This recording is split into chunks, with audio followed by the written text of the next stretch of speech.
Aujourd'hui, nous parlons du conflit commercial entre le Canada et les États-Unis et nous parlons d'une des questions au cœur de cette guerre commerciale, la question linguistique. Et oui, le français. Le français est bien au cœur d'une guerre commerciale entre les deux pays. Et pour bien comprendre ce qui se passe, je reviens un petit peu en arrière. Donc il y a quelques jours, le 21 août 2026, le Canada a suspendu les négociations avec les États-Unis concernant les tarifs douaniers.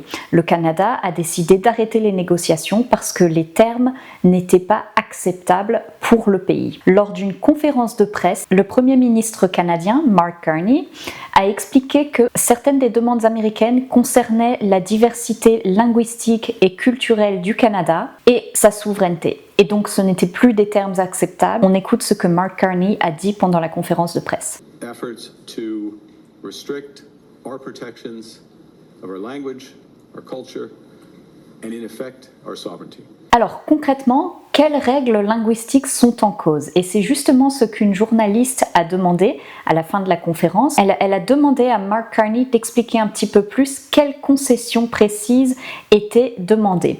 Et donc là, le Premier ministre a donné quelques exemples.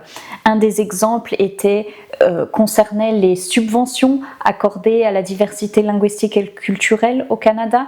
Un deuxième exemple concernait la découvrabilité du contenu culturel francophone sur de grandes plateformes comme Netflix ou Spotify.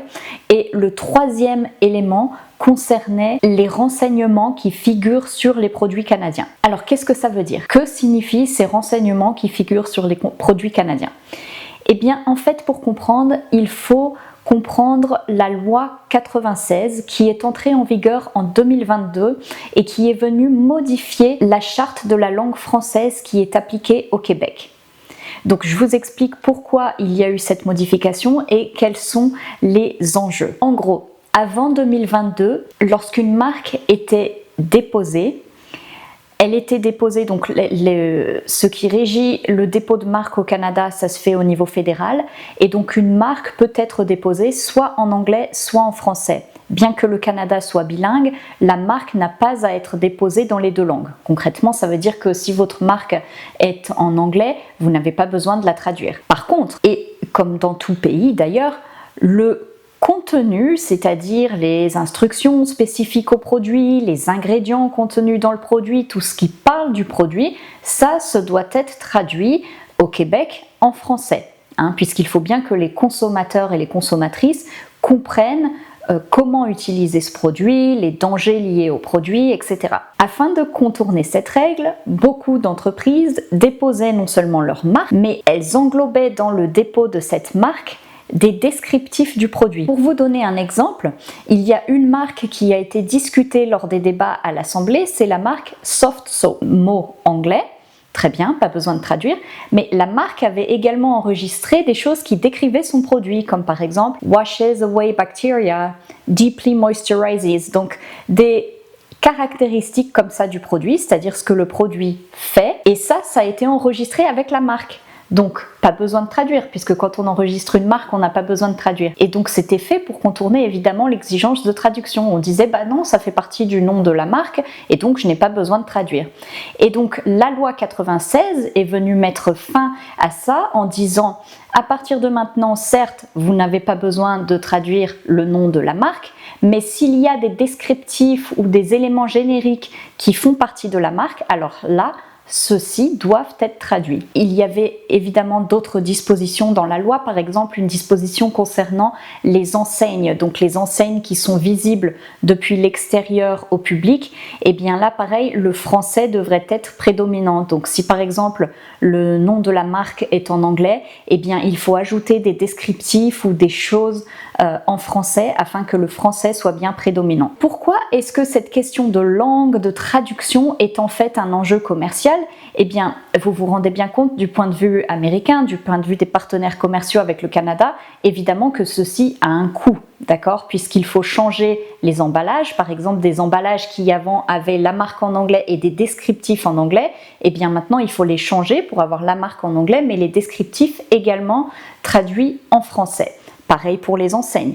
Donc, ça occasionne des coûts. Ce débat n'est pas nouveau. En fait, en 2025, le représentant américain au commerce avait déjà identifié ces règles comme un problème dans un rapport annuel sur les barrières au commerce international. Le rapport consacrait un paragraphe entier à cette loi.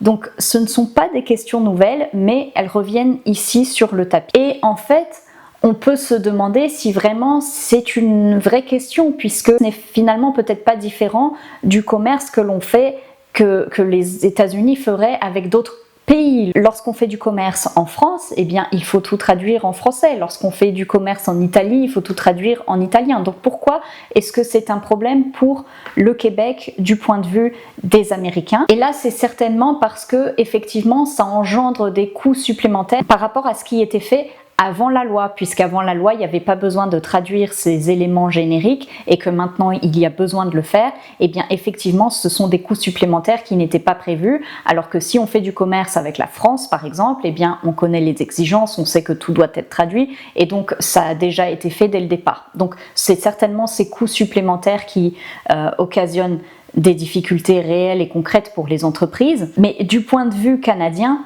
il faut bien comprendre que l'enjeu est grand puisque ce n'est pas seulement un enjeu de traduction. Bien sûr que le Canada comprend qu'il y a des coûts occasionnés, mais pour le Canada, et c'est ce dont parle Mark Carney, c'est vraiment un enjeu de souveraineté. Parce que c'est d'abord comprendre la spécificité du Canada qui est un pays officiellement bilingue, donc anglais-français, et donc il s'agit pour le français de continuer à prévaloir dans un contexte canadien où le français est quand même minoritaire. Donc il est important pour le Canada de pouvoir continuer à asseoir la place du français au Canada. Sinon, petit à petit, tout va s'angliciser. Mais la question touche également à la souveraineté, puisque ici, évidemment que c'est au Canada de définir ses propres règles linguistiques. Ce n'est pas à un pays autre que le Canada de déterminer quelles règles linguistiques s'appliquent au Canada. Donc voilà, donc il y a les deux côtés et le problème c'est que ces questions linguistiques sont lourdes de conséquences. Donc évidemment qu'il y a d'autres raisons à la rupture de l'accord et c'est lourd de conséquences puisqu'ici nous parlons de tarifs douaniers à hauteur de 50% sur des biens qui représentent une valeur de plus de 28 milliards de dollars. Donc ces tarifs qui devaient être imposés par les États-Unis et du coup le Canada qui annonce qu'il y aura une riposte dollar pour dollar. Donc on voit bien ici une guerre commerciale qui est engagée. La question finalement n'est pas tant de savoir qui a raison ou qui a tort. La question ici c'est plutôt de comprendre qu'une politique destinée à protéger une langue peut avoir de lourdes conséquences sur le commerce international tout en étant un enjeu de souveraineté pour un pays. N'hésitez pas à laisser vos commentaires et à bientôt sur French Ready.